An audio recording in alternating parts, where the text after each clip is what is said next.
Hi, everyone. Great. Thank you so much for joining us. I think we'll have a few more people slowly keep joining as we get going, but I'm going to kick us off today for our discussion. So if you joined us last time, we had a discussion about 3 weeks ago where we brought together VCA partners to discuss about the role of local voices within the UNFCCC. We are now back to share with you a draft presentation, a draft paper based on those inputs, which we'd love to get your feedback on. And we'll have some time to do a breakout discussion on some of the key topics upcoming for COP29. So please do join us for that. I'm going to do some very quick introduction and housekeeping, and then hand you over to our speakers. So today we've got interpretation. Please do join. We have French, Portuguese, Spanish, and Indonesia Bahasa. Please make sure you are in the right interpretation channel. And for our speakers, just a reminder to please speak slowly for our interpreters to follow along. We'll be posting in the chat box some instructions as well. Next up, if we go to the housekeeping slides, please could you make sure that your Zoom name has your name and organization, and please be on mute while others are speaking. You're welcome to use the Q&A box. You're welcome to write in any of the languages that we have interpretation for today, and we'll try and help out. And if you do have a question for our speakers, we'll do our very best to get to them today or follow up after the webinar with you. So it's also going to be an interactive discussion, so please feel free to raise your hand if you do want to chat. Okay, our interpretation support is available. If you are having any technical issues, you can email Karen at southsouthnorth.org, and we'll try and help you out there.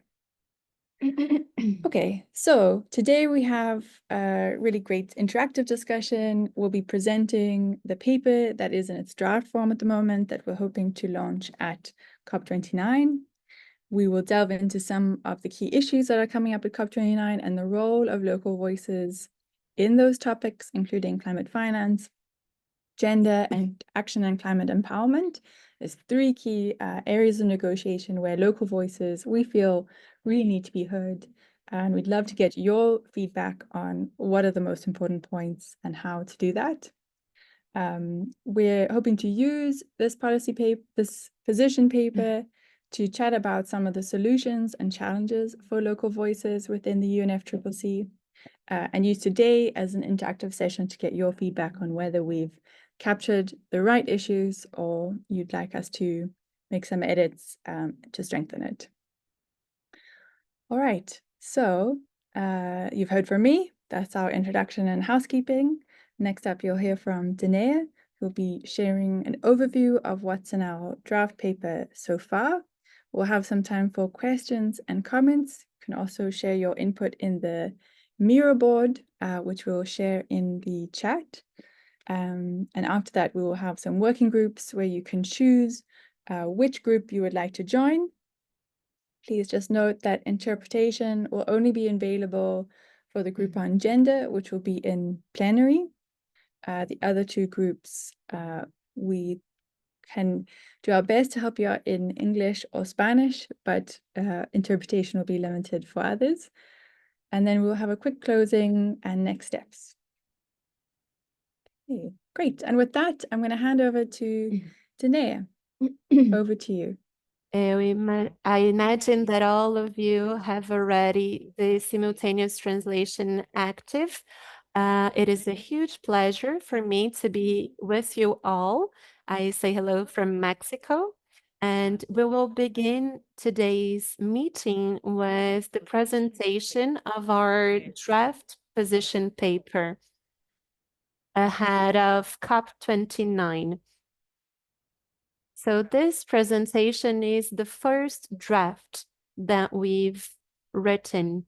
It is important that during the breakout groups that we will have today, we will have more information in order to have input for the final document.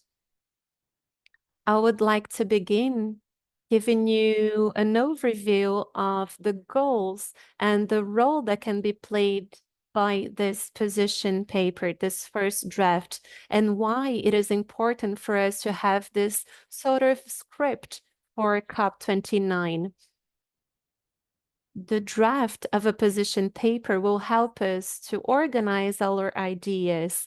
It will strengthen the support network that we have built based on the experience of indigenous people, of minorities, of civil society as a whole, ahead of COP29. It is crucial for us to have this position paper because through the role played by civil society and other actors, we will be able to generate change. This position paper will reinforce our voices and our action. It will motivate and inspire people so that people will know that they are indeed represented, that their voices are heard, and that they are part of the decision-making process through this document, through this position paper. This kind of document are also drafted by stakeholders, I'm sorry, by other actors, all those who are part of the constituency. As you have learned in this context, it is very important to use it inside the framework of COP. During the VAC program, we have elaborated a draft, and each of the organizations and programs will have their drafts and their position papers in the end of the process. It is also important that the VCA program focuses on the position paper in order to amplify the local voices within this process of pre-organization ahead of COP29. On the next slide, we will see together how we have worked on the draft of this first position paper. We are going to play a video for you, and we will show you how we are working on the Miro application. You will have a series of stickers that we will be able to add it. You'll be able to add your remarks on the position paper on this first draft. And my recommendation is that first of all, you read the full document that has only 5 pages.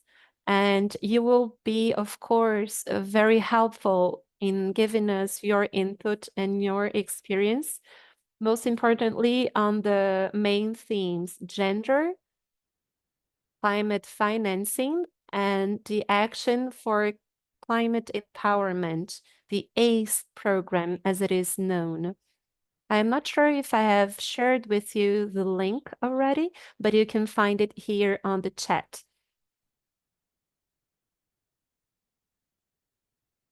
When it comes to the current status, the current moment, it is very important for us to analyze the current moment. It is a serious crisis, both climate crisis and an emergency when it comes to climate change, mainly when we talk about the global south. Of course, it is a crisis faced by the whole planet, but it is affecting, most importantly, the global south region.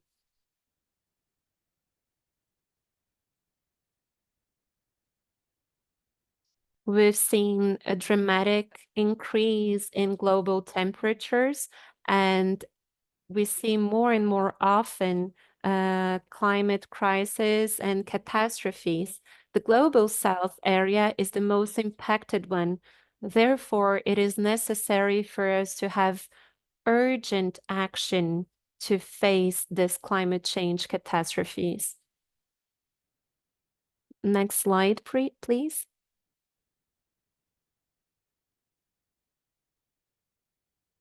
Why do local voices matter? Many of you are working on your own communities on a local basis. It is important that all of your voices and experiences are included into this draft of the position paper, because the Global South communities are the most affected ones. Therefore, your voices are very, very important in order to help us to find effective solutions. We need to see the situation in a bottom-up perspective. We strive to work with a fully horizontal approach, and it is important for me to mention that there is a low level of representativeness in the local decision-making processes. That is why we're trying to change this reality. Your day-to-day in your communities and your territories need to be reflected on the table when decisions are being made. That's why it was so wonderful for us to count on your testimonies. A lot of you have said that you don't see your realities reflected on the documents. There is this huge ocean of technicalities that in the end swallow your voices, and you don't see yourselves reflected there. I understand it. That is why we need to include your input. Oftentimes also the people who are at the top at the decision-making level do not have the means to visit all of your communities. There are problems of financing, of accreditation, or lack of translation during those visits. And then, as a consequence, during decision-making processes, maybe most of you are not represented there. A few years ago, we didn't have our space there. Those decisions were made in closed rooms where we couldn't get in as civil society representatives. Now we have been accepted as observers of this process. It is now official that civil society representatives are accepted, but oftentimes there's no simultaneous translation offered to all languages involved. Most of the time it is done in English and there is no interpretation whatsoever. Since it is not allowed by those protocols, there's also an issue of limited technical knowledge during the process of negotiation. There is also a lack of resources that are specifically dedicated to negotiations. We have constituencies. For instance, we have youth, we have indigenous peoples, we have gender, we have other constituencies, and many of these people are working as volunteers. So they go to that place and they have a specific perspective. But for many of these segments, we have efforts and methodologies and attendances at the COP which are 100% voluntary. And this is why it is important for us to have funding for these issues, because this is going to strengthen our attendance.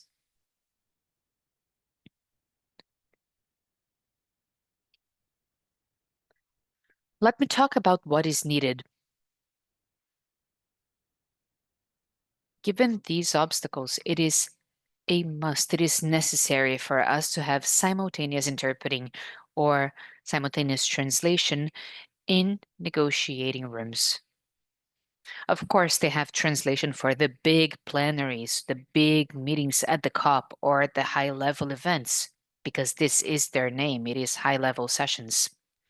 So we have these for the conferences, but not for the rooms or the negotiation areas. So it is important for us to be able to rely on simultaneous interpreting. We also need summaries or specific glossaries in different languages so that we can understand what we're talking about, especially with the acronyms. You know, in these negotiation procedures, we have big acronyms, but to make things easier for decision makers, they reduce them to acronyms. because these are very long names. We also have intersectional sessions. We have COP, which is the biggest one, but in other intersectional meetings, they see new acronyms popping up, or they use acronyms from decisions from many years ago, and things get lost in translation. People don't understand the conference or the process in itself. So we need specific glossaries to fully understand the language. We also need more flexible language, something that is easier to understand by civil society. We also need localization, especially for the participation of the Global South in this process. We must also prioritize the development of these procedures so that everyone has more effective attendance.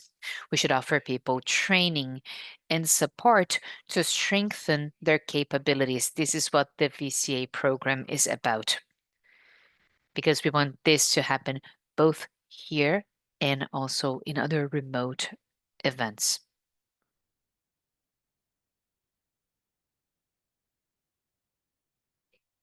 Next. Great, thank you.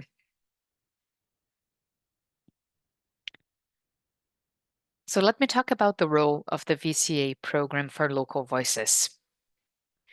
We basically have these three things. We have support for organizational development, advocacy for inclusive climate action, and the promotion of locally led solutions. We want to develop advocacy for these initiatives, and we want to develop solutions that are focused on a local level so that we have international impact. We created these slides so that you can have a broader perspective on what the position paper is going to be. We're going to highlight what we've worked on before. So all of these concepts are going to be in the position paper, but we'll have much more information, especially to strengthen your attendance. We also want you to be able to express your feelings and idea on COP29. And we want the position paper to show that we have other realities and that we should be taking them into account for the next years to come. This is what I had on the position paper. We can go to the next one, please. This is the next part of our workshop. Thank you. Great. Thank you so much, Danae, for taking us through a journey of what's in the position paper and its role at the moment. I think we have a few minutes if there are any questions for Danae or Carola.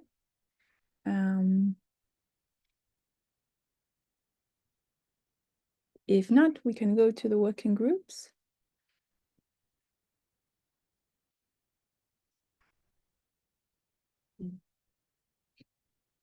I think if there are no immediate questions, maybe I would just encourage everyone to take some time to scan through the document on the Miro board and share your feedback on sticky notes. We'll keep that link open for another week or more.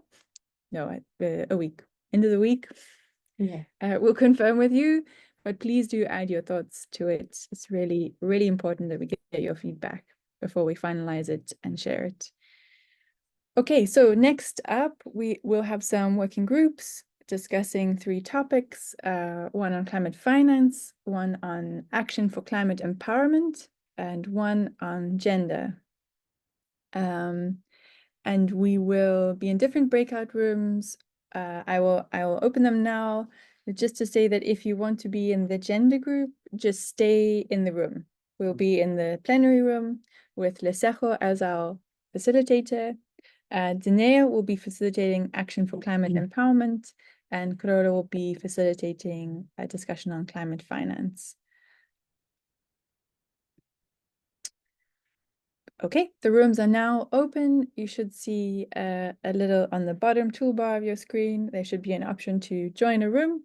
Select which topic you'd like to join, and we will see you there.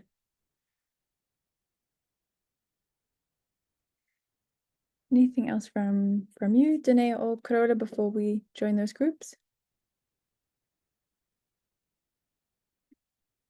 Great. Okay. All right, everyone, we'll give you another minute or two to join your group. Otherwise, the gender discussion will kick off in this room. So if you're sticking around for that, great. If you would like to join one of the other topics, please select your breakout room at the bottom toolbar. All right, everyone, I hope that you have made your choice and that you are in the right group. I will hand over to our facilitator for our discussion around gender, who is Lesejo. Lesejo, over to you. Thank you, Charlotte. And welcome everyone to the Gender Thematic Working Group. In this group, we kind of will be super focusing on gender in relation to the UNFCCC COPs. And we'll start off with the first question that I want us to kind of like think through and discuss together. So feel free to either type out in the chat if your audio isn't working, or to raise your hand to start speaking. And this is a very safe space for us to engage. So any thoughts on the topic are very much welcomed. So we'll start with the first question, which is, why is gender an important topic for COP29? I know the focus this year is on climate finance. So what I would kind of prompt into thinking around some of how would we want to think around gender and linking it to some of the main topics like climate finance that will be addressed at COP this year. So I'll open the floor to anybody who would like to start the discussion. Lesejo, do you want to maybe do the two first discussion questions together? Okay, I can go on to the next one. And the next question is, the follow-up question to that could you share your perspectives or experiences on gender in relation to COP this year, highlighting both its opportunities and obstacles in amplifying local voices? So how could your own or our own experiences and perspectives highlight or be an obstacle in amplifying local voices when it comes to COPs in general, but COP this year specifically? Just to kind of get conversation going, I'm just interested to hear the experiences of some of our partners, especially those who I haven't met, who've had any experience with the topic of gender and any of the topics that come up at COP, specifically climate finance. So I think I would like to call on some of you guys and not to put a lot of pressure on, just to kind of speak from your experience on the topic. And if you have no experience on gender in any of the main topics at COP, which climate finance is one of them, I think you can kind of go from your own experiences on why do you think gender is or is not an important topic for us to be addressing when it comes to COPs and attendance and engagement at COP. So I see here on the list that we have Michelle Ferretti from Alzheimer's Institute in Brazil. Michelle, do you have any thoughts, any experiences, any comments you'd like to share on that topic? Hello, can you hear me? Yes. Yeah, I think I have some experience about gender, but not much, related to the issue of climate change. I think in Tanzania, there is some places where climate change, there's the impact of climate change, and most of the women are affected because others they can be affected with the mental illness because their husband left them with the children during flooding, maybe, or any disaster related to the impact of climate change. So there is an issue of gender must be addressed to support there must be equality. If the women suffer, it must be even the men to suffer with the children or any effect which is related to the impact of climate change. So there's no equality on the issue of suffering.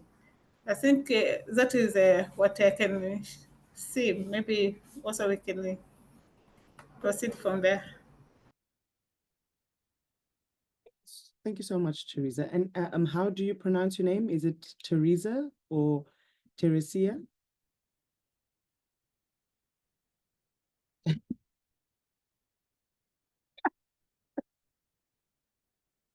Thank you very much, Teresa, for that.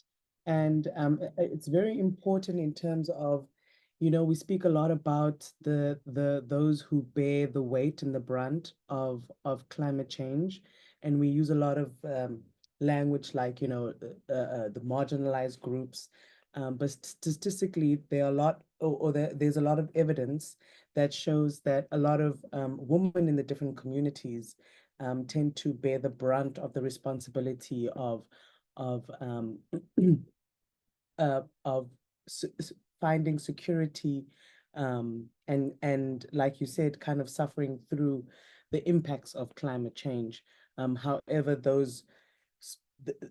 the same people in these communities who tend to take on the brunt and bear the responsibility and suffer through these disasters, their voices are not included, and their experiences are not always included in the discussions and decisions that are made around climate change, which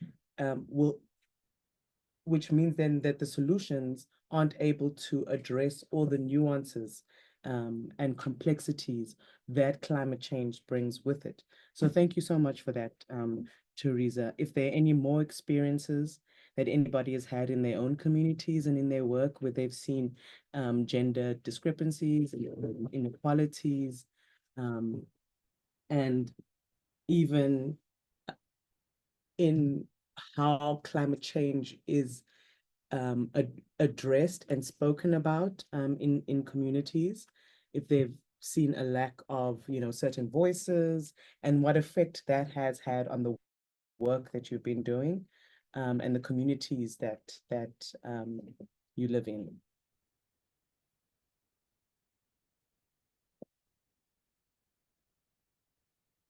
See, Charlotte.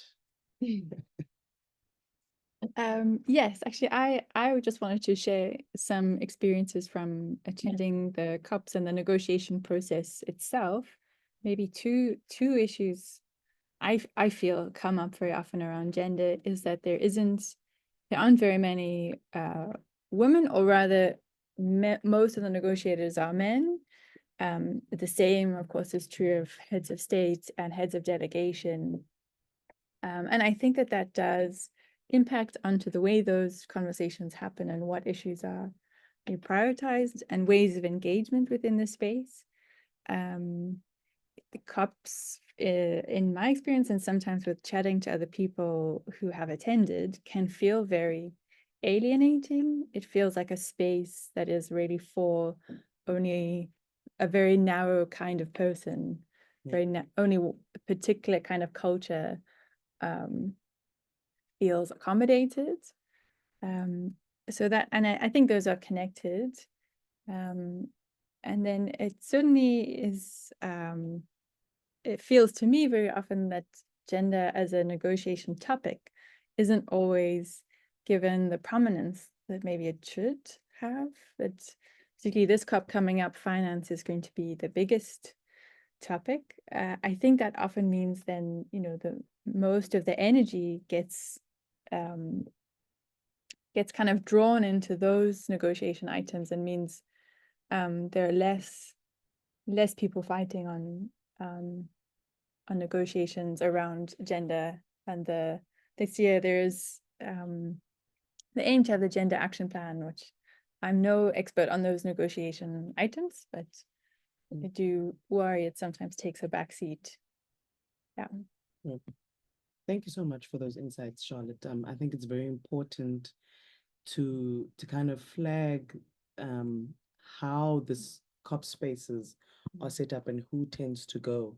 And the point that you said that it can feel like a particular kind of culture is accommodated. And it feels like that culture is who normally gets to go, and then who then normally gets to have their voices heard in those spaces. And then those voices tend to be prioritized, which means that culture tends to be prioritized and taken as the general norm, which when it comes to climate issue, which is very intersected, which impacts and is impacted diversely, it means that any solutions that come out of those rooms will only really cater to the voice or the culture that dominates in that space, which in my experience and in my opinion, makes for the kind of impact that comes out of those policies to be very surface level. Yeah. Any other thoughts? Experiences? We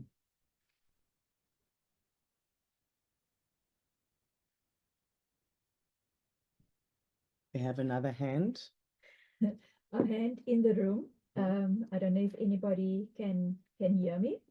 But mine, I haven't been to a COP before, so I don't have experience in this arena either in terms of how the negotiation spaces work.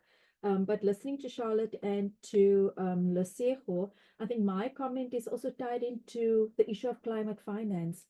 And not specifically maybe climate finance, but access that women have to finance to be able to attend these types of events, to be able to attend and be part of those negotiation spaces.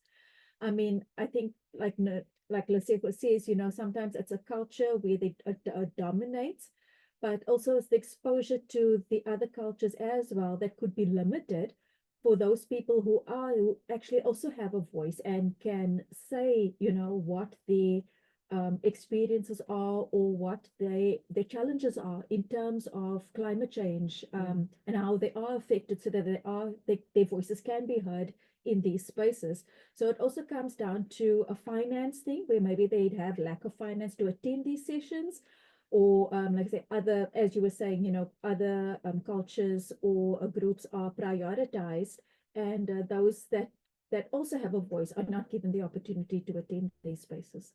And I think even to add to that, thank you, Karen, when it comes to climate finance, in terms of like accessing the funds to get to COPs, but even to access funds, like different climate finance mechanisms, to even know within their contexts, what climate finance mechanisms are available, what do these terminologies mean, for them on the ground, for people who experience on the ground, who are far removed from the kind of high level discussions and technical terms that are used, especially in these spaces, and being able to pull on resources to gain access to those different spaces also can be a huge hindrance, or limitation. Yeah.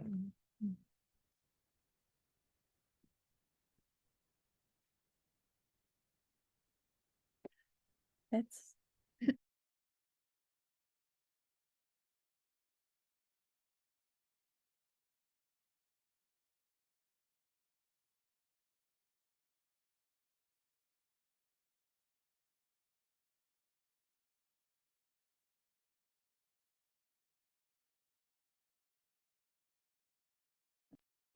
Thanks, Lesego. And again, just another point, just coming back to something that you just said now in terms of lack of resources. And perhaps one of those resources could be lack of information also. What's the type of information that's being disseminated to these community groups or to the women, so that they have access to resources on climate or finance mechanisms, etc., etc.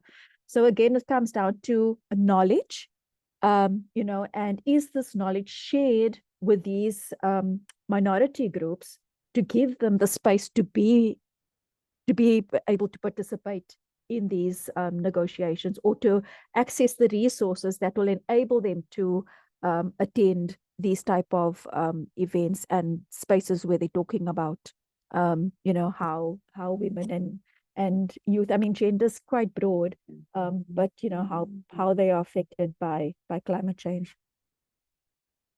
Thank you, Karen. Thank you, Karen.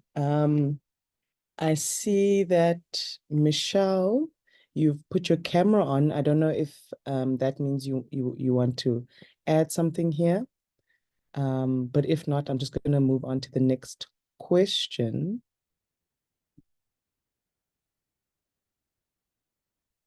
Ooh, Michelle, I can't hear you. Can you hear me now? Yeah. Okay. What I was going to say is that we've been working with women in politics in Brazil, and what we feel is that the underrepresentation of women in spaces of power and decision-making process has a huge impact also in the public policies that are developed in the cities. In terms of climate policies in local governments, in regional governments, and in national governments. And in terms of the negotiations, what we see also is that it's hard for us sometimes to interfere in the process of negotiation. We are also observers in a COP process since 2019, and it's very hard for us to interfere in terms of we depend very much on our national government's positions, because they have a lot of access to information that we don't access.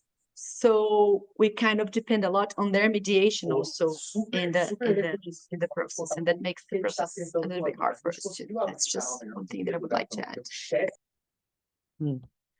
Thank you so much for adding that. I think that's a very important point in terms of who are the holders, you know, when it comes to, like, when we talk about access, like you said, when you're trying to kind of influence policy, you know, they are the ones, the policy makers and the politicians will say they come with information to share, to give, rather than to take in information. So it can feel like a one-way, you know, they are the barriers to kind of getting into those spaces. And then you still have to kind of prove or jump over all the different hurdles, you know, institutional or even political hurdles that are in place in order to enter those spaces. Then once you enter those spaces, you still have to kind of follow their procedures, which might not always give you the time or even the space to communicate what one wants to communicate in the language in which you would want to communicate in, because then you're kind of thrown into a world where there's technical language, political language, and sometimes there are politics around certain topics that we want to bring up, you know, that play out in these negotiation spaces as well. Yes, and So in terms of gender issues, there is one thing that is complicated first, because what we hear is that with the advance of the extreme right in different governments all over the world, even the term gender is not a consensus among all the countries that take part in the negotiation process. And this idea that there must be a consensus, and that one single country can impose veto on the huge amount of items, that makes also difficult to make the gender agenda advance in terms of the negotiation in the COPs. That's my feeling. And kind of just jumping off on that, when in terms of trying to always get to a consensus, that always delays getting to actual solutions because you spend so much time trying to get everybody speaking the same language, agreeing on the same thing. Like what is gender? Should we include gender? Is it just about women? Is it also youth and other marginalized groups?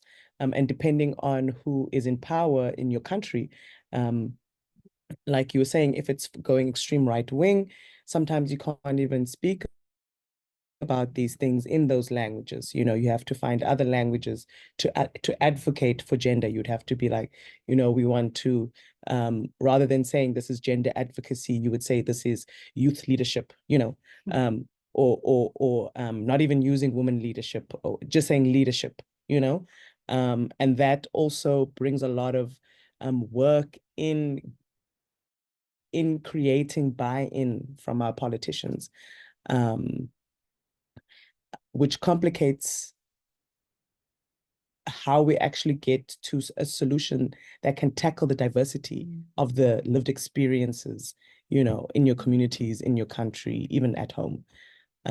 Because getting to a consensus means we have to all agree on one thing, when how we all experience our lives and experience climate change is different, and how we perceive it can also be different. So it's not able to bring all of those into the discussions around what to do about climate change.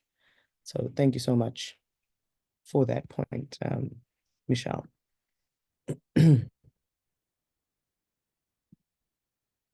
Are there any other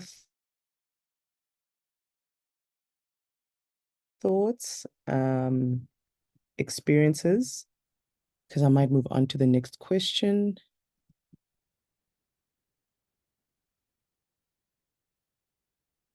All right. So our last question for the breakout room is, how can we in the Global South collectively advocate and influence to guarantee the successful implementation of the Lima Work Program on Gender and its Gender Action Plan? Okay, so I just wanted to check if everybody understands what the Lima Work Program on Gender is and the Gender Action Plan. Yeah. Because I can go a little bit into it.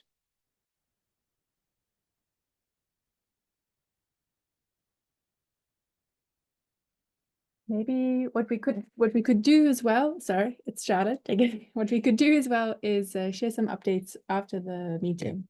And we can share a post-event mailer with some of the info on the Lima Work Program and the gap, if that's useful. Yeah. Okay. All right.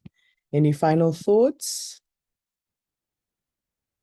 before everybody returns? Okay, I think with that, we can wrap up this thematic group. But I just want to thank everyone for sharing your experiences. And even if you're just kind of getting into this topic, I think we will share the important key takeaways that are taken from this in the position paper, but we'll also share whatever resources we have after the event, and with other events as well that are related to VCA. But please feel free to reach out and share more of your thoughts, your experiences, your ideas, especially when it comes to advocacy on this topic related to the UNFCCC processes. Even if it's not just COP, it could be any of the COPs or the bodies of the UNFCCC process. But please do add that on the Miro board while it's up in this week, or if not, you can just send us an email, a message, and we'll try to record it wherever we can. So thank you. Great. Will you switch off yours and then I'll... Great. Okay. Apologies. Just getting our audio working. Thank you so much, everyone. Welcome back. I hope it was an interesting and fruitful and reflective discussion in your respective groups. Thank you so much for sharing with all of us. I don't think we will now, and I hope I didn't cut you off in a really important sentence as you were going back to the main group. So if I did, please feel free to put that in the chat just to complete your thought so that we can capture it. Now, I don't think we'll have time for any report backs or reflections. Is there anything from any of the three hosts that you would like to say before we move on? If not, that's all right as well. It's good. Okay, good. Great. Okay, so we're almost out of time today. We're going to wrap up and chat about some next steps before we go. And for that, I'm going to hand over to my colleague, Trinidad. Hello, everyone. My name is Trinidad. I recently joined VCA, so I'm really, really excited to be on camera today. I'm very glad to be part of this as well, and I'm very thankful for all the knowledge that you shared. We are excited to develop this paper further, and we're going to take all the comments that you left in the Miro board.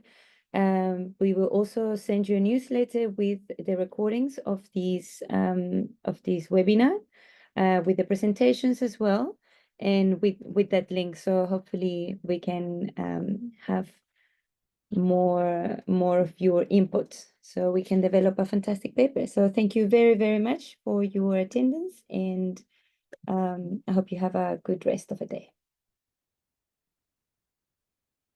Thank you. One final clarification for me. We will leave the Miro board open for a week. I know I wasn't sure earlier, 1 week, and then we will close it for your comments. So please do keep reviewing it, keep adding your thoughts. We'd love to hear from you. And one more thing, thanks for the interpreters. You did a fantastic job, and I hope everyone also appreciated the translation in their own languages. Great. Thank you so much, everybody. Thank you to our amazing speakers. Okay, thank you so much. Okay, bye-bye. Thank you. Thank you so much for joining us. Goodbye. Thank Have you a nice very day. much. Nice to meet you. Bye. Bye.